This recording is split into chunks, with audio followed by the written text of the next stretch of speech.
बैजू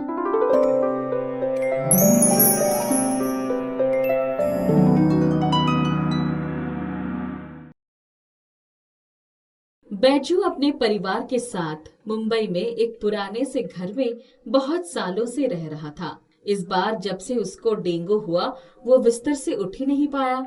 हर वक्त हाथ पैर में दर्द की वजह से करहाता रहता। पत्नी शारदा बच्चों को स्कूल भेजकर घर का सारा काम निपटाती। मोती कुत्ते को दूध रोटी देकर फिर काम पर जाती। एक दिन जब वो काम पर पहुंची तो आज कितनी देर लगा दी। तुम्हें पता है बच्चों को तुम्हारे हाथ के छोले भटूरे ही पसंद है। जल्दी करो। मालकिन, सारी तैयारी है, बस अभी झट से बना दूंगी। शारदा ने हाथ धोकर तुरंत छोले चढ़ा दिए और तैयारी करने लगी। आधे घंटे में छोले तैयार हो गए। भटूरे बनाने लगी। बच्चों ने भटूरे खाए तो मम्मी, मुझे टिफिन में भी छोले भटूरे चाहिए। शारदा दीदी के हाथ के छोले भटूरे मेरे दोस्तों को बहुत पसंद है। पहले तुम लोग खा लो, टिफिन के लिए बना दूंगी। शारदा, तुम अपनी एक छोले भटूरे की दुकान क्यों नहीं खोल लेती? सब तुम्हारे छोले भटूरे के दीवाने हैं। मालकिन, इतना पैसा कहाँ से लाऊंगी? इच्छा तो हमारी भी यही है। देखो, कुछ पैसों की तो हम भी मदद कर देंगे, पर हमारा खाना तुम्हें बनाना होगा। उसकी तरफ से आप निश्चिंत रहे, इस बार मैं कुछ सोचती हूँ। उस दिन जब शारदा घर आई तो बैजू बहुत बेचैन था। जब से वो बीमार पड़ा था तब से उसको शारदा का काम पर जाना बिल्कुल पसंद नहीं आता था। शारदा, तू काम छोड़ क्यों नहीं देती? काम तो छोड़ दो, पर कैसे सबका पेट पालेंगे? तुम भी बीमार पड़े हो। हम अपनी खुद की छोले भटूरे की दुकान ना खोल लें? तू कितने स्वादिष्ट छोले भटूरे बनाती है। शारदा हैरानी से उसकी तरफ देखकर बोली, आज ये कैसा संजोग है कि यही बात मालकिन ने भी कही और तुम भी कह रहे हो। मुझे इस बारे में सोचना पड़ेगा। रानी और गोलू के स्कूल में मेरी थोड़ी जान पहचान है। मैं कल वहां बात करके आता हूँ कि उनके स्कूल के बाहर थोड़ी जगह मिल जाती तो वहीं दुकान बना लेते। मैं कैसे इतना सब कर पाऊंगी, समझ में नहीं आ रहा है। आज रात शारदा को नींद नहीं आई। एक बार दुकान खुल जाती तो पैसा ही पैसा होगा। तब तो एक एक चीज के लिए तरसना नहीं पड़ेगा। बैजू भी ठीक होकर मेरे साथ दुकान पर ही बैठा करेगा। दूसरे दिन बैजू स्कूल गया। थोड़ी बहुत मशक्कत के बाद जगह का इंतजाम हो गया। शारदा, जगह का इंतजाम हो गया। अब दुकान खोलने के लिए पैसे का इंतजाम तुम्हें ही करना होगा। आज ही मालकिन से बात करूंगी। शारदा जहाँ जहाँ काम करती थी सब जगह से पैसे उधार लिया और दुकान खोल दी। सुबह 5 बजे उठ जाती और 2 कोठियों का काम निपटा आती। फिर दुकान पर चली जाती। कुछ ही समय में उसकी दुकान चलने लगी। घर में पैसे आने लगे तो बैजू का इलाज भी ठीक से हो गया। मोती दिन भर दुकान पर ही बैठता। सभी ग्राहक उसको बहुत प्यार करते थे। एक दिन अब तो मैं भी ठीक हो गया हूँ। तो काम पर जाने से पहले दुकान खोल दिया कर। भटूरे बनाकर मैं ही बेच दिया करूंगा। सुबह सुबह बहुत से काम करने वाले मजदूर मिस्त्री खाने के लिए भटकते रहते हैं। बात तो ठीक कह रहे हो। उससे तो अच्छा है कि मैं अब कोठी वाले काम छोड़कर पूरी तरह से यही धंधा करूं। अब तो हमने सबके पैसे भी चुका दिए हैं, बल्कि तुम बगल में एक चाय की टपरी डाल लो। बड़े पते की बात कही है तूने। दोनों ने मिलकर टपरी का इंतजाम किया और अगले हफ्ते ही चाय की टपरी खोल दी। छोले भटूरे की दुकान सुबह 7 बजे खुल जाती तो सारे मजदूर वहीं आकर खाते। अब कौन चूल्हा जलाए और रोटी बनाए, उनकी खूब आमदनी होने लगी। मैं सोच रही हूँ बच्चों का दाखिला किसी अंग्रेजी मीडियम वाले स्कूल में करवा दिया जाए। कोठी के बच्चों की तरह हमारे बच्चे भी गिट पिट अंग्रेजी में बात करेंगे। हाँ, लेकिन हमारे बच्चों का दाखिला होगा कैसे? दोपहर को शुक्ला जी आता है ना, छोले भटूरे खाने। उसकी जान पहचान कई स्कूलों में है। उसी से बात करते हैं, वही करवाएगा। उस दिन शारदा ने उस शकुंतला से बात चलाई। अरे हाँ भाई, मैं दोनों का दाखिला अच्छे अंग्रेजी मीडियम स्कूल में करवा दूंगा। बस हमें रोज गरम गरम छोले भटूरे मिल जाए। ये भी कोई कहने की बात है? एक हफ्ते में थोड़ी बहुत भाग दौड़ी के बाद बच्चों का दाखिला अच्छे स्कूल में हो गया। कुछ साल बीत गए। अब बच्चे बड़े हो गए थे। उन्होंने अपनी पक्की दुकान भी बनवा ली थी। अब दोनों साथ साथ छोले भटूरे और चाय बेचते थे। एक दिन, मम्मी, हमें इस झोपड़ी पट्टी में नहीं रहना है। सारे बच्चे कोठी में रहते हैं, हम कम से कम किराए के घर में तो रह ही सकते हैं। यहाँ कितनी बदबू आती है। हाँ बेटा, हम घर खरीद रहे हैं, जरूर जल्दी ही शिफ्ट कर लेंगे। सच माँ, तुमने हम लोगों से बताया क्यों नहीं? हम तुम्हें बता देते तो तुम लोग अपने पड़ोस में सबको बता देते, और अभी मुंह बंद ही रखना जब तक हम वहाँ पहुँच न जाए। रानी और गोलू बहुत खुश हुए। 1 महीनों में ही उन्होंने अपना छोटा सा घर खरीद लिया और उसमें आ गए। छोले भटूरे की दुकान के साथ साथ चाय की टपरी भी खुश चल रही थी। एक दिन उनका पुराना पड़ोसी राधे श्याम आया। बैजू, हमें कुछ पैसों की जरूरत है। 5,000 रुपए दे देते तो हम भी अपने एक चाय पकौड़ी की दुकान खोल लेते। मेरे ही बगल में दुकान खोल लेगा तो मेरी चाय कौन पिएगा? ये तो वही बात हुई कि मियाँ की जूती मियाँ के सर। इतनी रकम कहाँ बचती है भैया? अभी तो घर खरीद लिया, एक भी पैसा नहीं है। रहने दो, कहीं और से व्यवस्था करनी होगी। उसके जाते ही अब सबकी नजरें हम पर हैं। सब सोचते हैं बड़ी आसानी से हम पैसे कमा रहे हैं। पिछले 5 सालों में हमने कितनी मेहनत की है हम ही जानते हैं। हमने दिन को दिन नहीं समझा। तो सारी सारी रात मसाले बनाया करती थी, मैं मैदा गूंदता रहता था। छोड़ो, भी मना कर दिया ना बस। दूसरे दिन सुबह सुबह बैजू की दुकान पर बहुत भीड़ थी। तभी राधे श्याम कुछ लोगों को लेकर आ गया। जरा हमें भी छोले भटूरे खिलाना भाई। थोड़ा इंतजार करना होगा, अभी तो पहले से ही बहुत बिगड़ा है। तुम्हें क्या लगता है कि तुम्हारे अलावा यहाँ और कोई छोले भटूरे नहीं बना सकता? तुम्हारे जैसे बहुत देखे हैं। चलो भाइयों चलो, हम दूसरी जगह खाने चलते हैं। इनकी दुकान हम बर्बाद करके रहेंगे। देखो भाई, मैंने तो कुछ कहा भी नहीं। जिसको जहाँ खाना है खाएगा। पता नहीं क्यों ताव दिखाता है। हमारे लिए तो हमारे रोज वाले ग्राहक भगवान है। इनका क्या है, कभी कभी आ जाएंगे, इनसे थोड़ी हमारी दुकान चलती है। शारदा की बात सुनकर सभी ग्राहक खुश हो गए। जय जयकार सभी करने लगे। देखो बहन, अगर वो आदमी ज्यादा ताव दिखाता है तो हम उसकी मरम्मत कर देंगे, तुम चिंता मत करो। हाँ भाई, आप लोगों की बूते पर मैं भी रोशनी बनी बैठी रहूंगी। दूसरे दिन जब बैजू और शारदा अपने दुकान खोलने गए तो देखा उनकी दुकान का ताला टूटा हुआ था और सारा सामान बिखरा हुआ। वजह चिंतित होने के वजह उन्होंने जाकर राधेश्याम के पास नामजद रिपोर्ट करवा दिया। कोई सबूत या गवाह है तुम्हारे पास? हुजूर, कल सबके सामने वो हमें डरा धमका कर गया था। दरअसल उसने मुझसे उधार मांगा था, मैंने मना कर दिया था, इसीलिए भुना बैठा है। थानेदार ने बड़ी मुश्किल से रिपोर्ट दर्ज की। उसने बड़ी मुश्किल से दूसरे दिन सुबह आने का वादा किया। शारदा और बैजू जब दुकान पर आते थे तभी राधा श्याम दुकान के पीछे पड़ा करहा रहा था और उनका कुत्ता मोती उसकी पेट मुंह में रखकर हाफ कर रहा था। मोती, तूने आखिरकार चोर पकड़ ही लिया। अभी थानेदार साहब आते ही होंगे, उन्हें प्रमाण मिल जाएगा। थानेदार को सबूत मिल गया था। उन्होंने राधेश्याम को अरेस्ट कर लिया। इसके बाद बैजू और शारदा ने कभी वो पीछे मुड़कर नहीं देखा। देख शारदा, हमने कभी सोचा भी नहीं था कि एक दिन हमारी छोले भटूरे की दुकान इतनी बड़ी हो जाएगी कि लोग हमसे दुश्मनी करेंगे। अब हम गरीब नहीं है बैजू। एक शहर में हीरा नाम का लड़का एक मिठाई की दुकान पर काम करता था। दुकान का मालिक संजय हीरा पर बहुत विश्वास करता था और उसने दुकान का सारा काम हीरा को सौंप रखा था। संजय का हीरा के साथ लगाव देखकर उस दुकान पर काम करने वाले अन्य लड़का अजीत अभूत ईर्ष्या रखता। अजीत हीरा को संजय की नजर में गिराने का कोई ना कोई बहाना ढूंढता रहता। एक दिन संजय दुकान के लिए 5 किलो घी का डब्बा लेके आता है। दुकान का सारा सामान और पैसों का रख रखाव हीरा की देख रेख में रहता था। अजीत मौका पाकर वो 5 किलो घी का डिब्बा चुरा लेता है। जिस दिन अजीत वो डिब्बा चुरा कर जाता है उसके अगले दिन से ही हीरा बुखार के कारण दुकान नहीं आ पाता।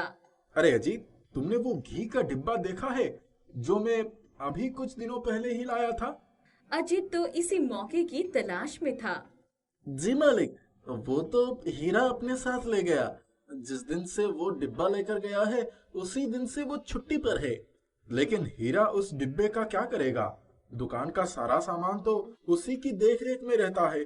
मालिक, वो तो खुद को दुकान का मालिक समझता है और जब उसका दिल करता है वो दुकान का सामान घर ले जाता है, यहाँ तक कि पैसे भी ले जाता है। संजय अजीत की बातों में आ जाता है और जब हीरा बुखार से ठीक होकर वापस काम पर आता है तो संजय उसे बहुत भला बुरा कहकर दुकान से निकाल देता है। हीरा को कुछ समझ नहीं आता कि आखिर क्या बात थी और किस वजह से उसके मालिक ने उसे नौकरी से निकाल दिया। हीरा बहुत दुखी मन से एक मंदिर में जाकर बैठ जाता है। हीरा मालिक की बातें याद कर बहुत रोता है। उसे मंदिर के एक कोने में एक साधु बैठे होते हैं जो हीरा को रोते हुए देख रहे थे। साधु हीरा के पास जाते हैं। क्या बात है बेटा, तुम कुछ परेशान लग रहे हो, मुझे बताओ, शायद मैं तुम्हारी कुछ मदद कर सकूं। हीरा को साधु की मधुर वाणी सुनकर बहुत शांति मिलती है और वो साधु को सारी बात बताता है। साधु को हीरा पर बहुत दया आती है। ये लो बेटा, इसमें देसी घी है, तुम इसे ले जाओ और इससे अपना खुद का मिठाई का काम शुरू करो। बहुत जल्द ही सब कुछ ठीक हो जाएगा और सच्चाई सबके सामने आ जाएगा।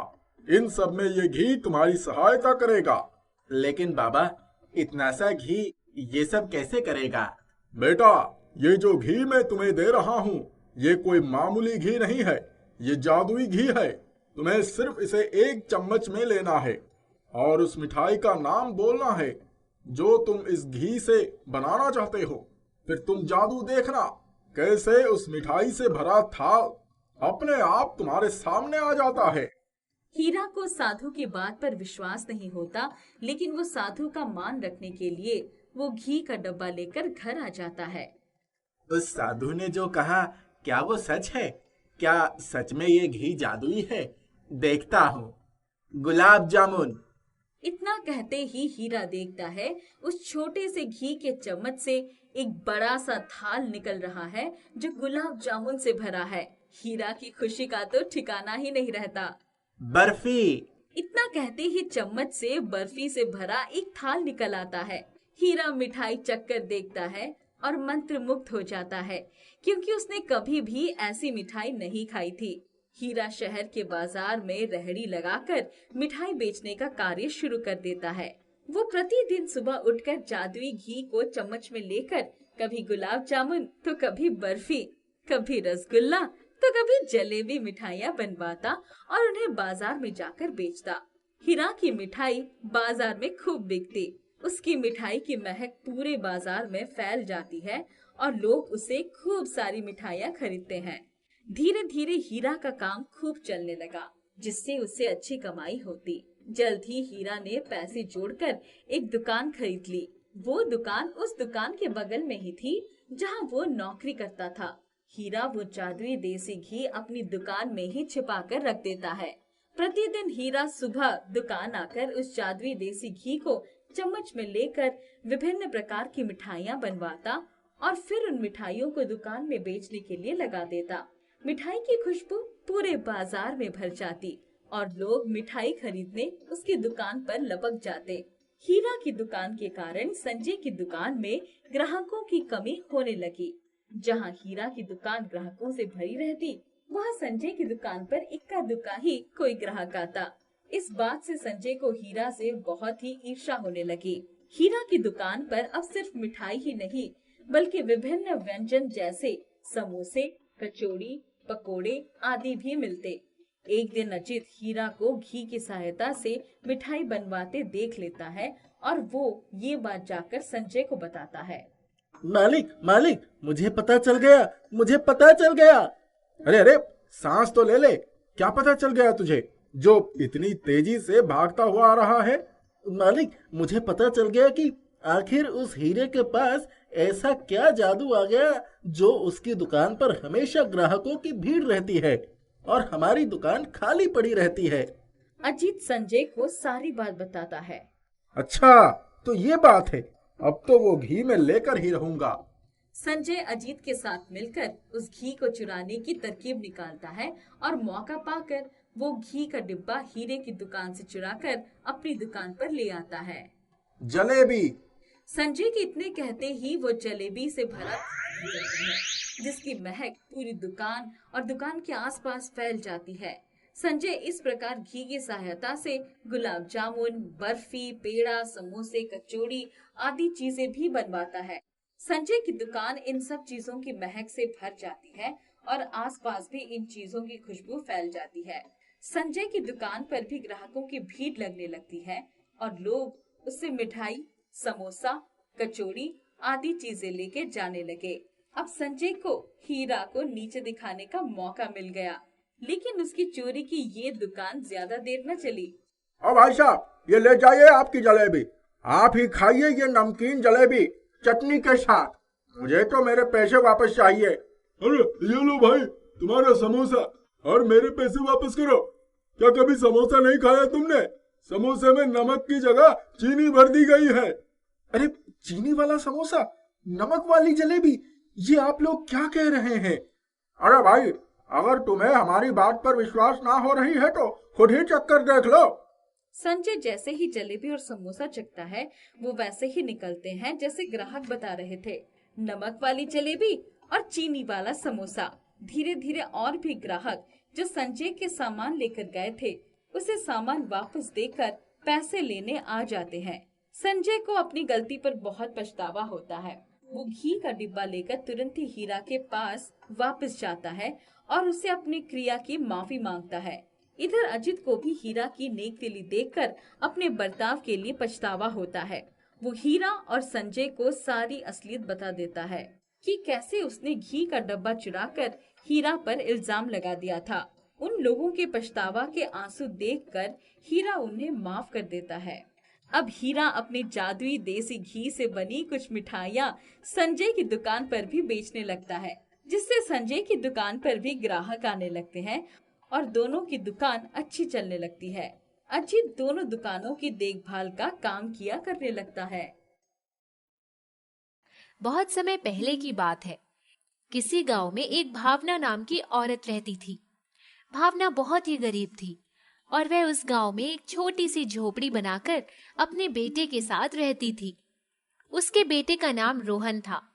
एक दिन जब भावना, उसका बेटा रोहन सो रहे थे, तभी रात को बहुत तेज बारिश हुई, जिससे भावना की झोपड़ी के अंदर पानी भर गया। जब सुबह होने पर भावना उठी तो देखती है कि उसकी झोपड़ी के अंदर पानी भरा है। तभी भावना के पास उसका बेटा रोहन आता है। माँ, बहुत भूख लग रही है, कुछ जल्दी से खाने के लिए दे दो ना। जब भावना रोहन को भूखा देखती है तो बहुत दुखी हो जाती है, क्योंकि पानी झोपड़ी के अंदर भर जाने के कारण उसका मिट्टी का चूल्हा भी बह जाता है। अरे बेटा, आज रात को तो बहुत तेज बारिश हुई, जिससे मेरा मिट्टी का चूल्हा बारिश के साथ बह गया। अब तो मुझे फिर से दूसरा चूल्हा बनाना होगा, तब जाकर मैं तुम्हें कुछ खाने को दे पाऊंगी। फिर भावना पहले तो अपनी झोपड़ी के अंदर भरे हुए पानी को निकालती है। बारिश अभी भी पूरी तरह से बंद नहीं हुई, मगर भावना रोहन को भूखा देखकर बारिश में भीगते हुए बाहर से गीली मिट्टी चूल्हा बनाने के लिए घर के अंदर लाती है। फिर वह उस गीली मिट्टी का चूल्हा बनाने लगती है। वह गीली मिट्टी का चूल्हा बनकर तैयार हो जाता है। चूल्हा तो बनकर तैयार हो गया, मगर बारिश तो अभी भी हो रही है। धूप होने का नाम ही नहीं ले रही। अब इस बारिश में यह चूल्हा कैसे सूखेगा, क्योंकि बिना सूखे इस चूल्हे पर मैं खाना तो नहीं बना पाऊंगी। भावना बहुत चिंतित होती है। अब मैं रोहन को खाने के लिए क्या दूं? वह बहुत भूखा है। हे भगवान, यह बारिश तो बंद होने का नाम ही नहीं ले रही। अगर ऐसा ही रहा तो अपने बेटे को क्या खिलाऊंगी? हे ईश्वर, मेरी मदद करो, नहीं तो आज मेरा बेटा भूखा ही रह जाएगा। फिर भावना अपने बेटे रोहन के पास जाती है। माँ, कुछ बन गया क्या? अब मुझसे भूख बिल्कुल नहीं बर्दाश्त हो रहा है, जल्दी से मुझे कुछ खाने के लिए दे दो ना। रोहन की ऐसी बातें सुनकर भावना बहुत दुखी होती है। अच्छा बेटा रुको, मैं तुम्हारे खाने का कुछ न कुछ इंतजाम करती हूँ। जब भावना अपने रसोई घर में पहुँचती है तो देखती है उसकी मिट्टी का चूल्हा पूरी तरह से सूख गया है। यह देखकर भावना हैरान रह जाती है। अरे, इस बारिश में यह मिट्टी का चूल्हा सूख कैसे गया, क्योंकि धूप तो हुई नहीं। यह देखकर भावना बहुत खुश होती है। अब मैं रोहन के खाने के लिए जल्दी से खिचड़ी बना देती हूँ, क्योंकि वह बहुत भूखा है। फिर जल्दी से भावना एक भगोने में थोड़ा सा पानी भरकर चूल्हे के ऊपर रख देती है और घर के अंदर चावल लेने जाती है। जब भावना घर के अंदर जाकर चावल के डिब्बे को खोलती है तो देखती है उसके चावल के डिब्बे में चावल बिल्कुल भी नहीं है। यह देखकर भावना बहुत परेशान हो जाती है। अरे, यह तो चावल भी खत्म हो गया। अब मैं रोहन के खाने के लिए खिचड़ी कैसे बनाऊं? भावना बहुत परेशान होती है। तभी अचानक उसको रसोई घर से बहुत ही अच्छी महक आती है। अरे, यह खाने की बहुत ही अच्छी खुशबू कहाँ से आ रही है? जब भावना रसोई में जाकर देखती है तो उसके चूल्हे पर खिचड़ी पक रही होती है। यह देखकर आश्चर्यचकित रह जाती है। अरे, मैंने तो इस चूल्हे पर भगोने में पानी भरकर ही रखा था, मगर इसमें खिचड़ी अपने आप कैसे पकने लगी? मैंने तो इसमें चावल डाला ही नहीं, क्योंकि चावल मेरे पास है ही नहीं। यह तो चमत्कार हो गया। यह देखकर भावना बहुत खुश होती है। कुछ देर के बाद भावना उस चूल्हे से खिचड़ी उतारकर रोहन को खाने के लिए देती है। खिचड़ी बहुत ही स्वादिष्ट होती है। अरे माँ, आज तो आपने बहुत ही स्वादिष्ट खिचड़ी बनाई है। नहीं बेटा, आज मैंने तो खिचड़ी नहीं बनाई। यह तो इस जादुई चूल्हे का कमाल है। इस जादुई चूल्हे पर खिचड़ी अपने आप ही पक गई। मेरे पास तो खिचड़ी पकाने के लिए चावल भी नहीं थे। अपनी माँ की बातें सुनकर रोहन को बहुत आश्चर्य हुआ। अब हर दिन उस चूल्हे से पका पकाया खाना अपने आप ही तैयार हो जाता और रोहन और उसकी माँ भर पेट खाना खाते। फिर उस दिन के बाद से उन्हें खाने के लिए कभी कोई परेशानी नहीं हुई। एक दिन रात को एक आदमी भावना का दरवाजा खटखटाता है। अरे, इतनी रात को मेरे घर का दरवाजा कौन खटखटा रहा है? भावना दरवाजा खोलती है तो एक आदमी दरवाजे के पास खड़ा रहता है। उसका नाम अजय है। बहन जी, क्या आज रात मैं आपके घर रुक सकता हूँ? क्योंकि बारिश बहुत तेज हो रही है। मैं दूसरे शहर से इस गांव में किसी काम से आया था, मगर बारिश इतनी तेज हो रही है कि मैं अब आगे नहीं जा सकता। जैसे ही सुबह होगी मैं आपके घर से निकलकर चला जाऊंगा। भावना जब उस आदमी की बातें सुनती है तो वह उस आदमी को अपने घर में एक रात के लिए शरण देती है। ठीक है, कोई बात नहीं, आज आप रात को मेरे घर पर रुक सकते हैं।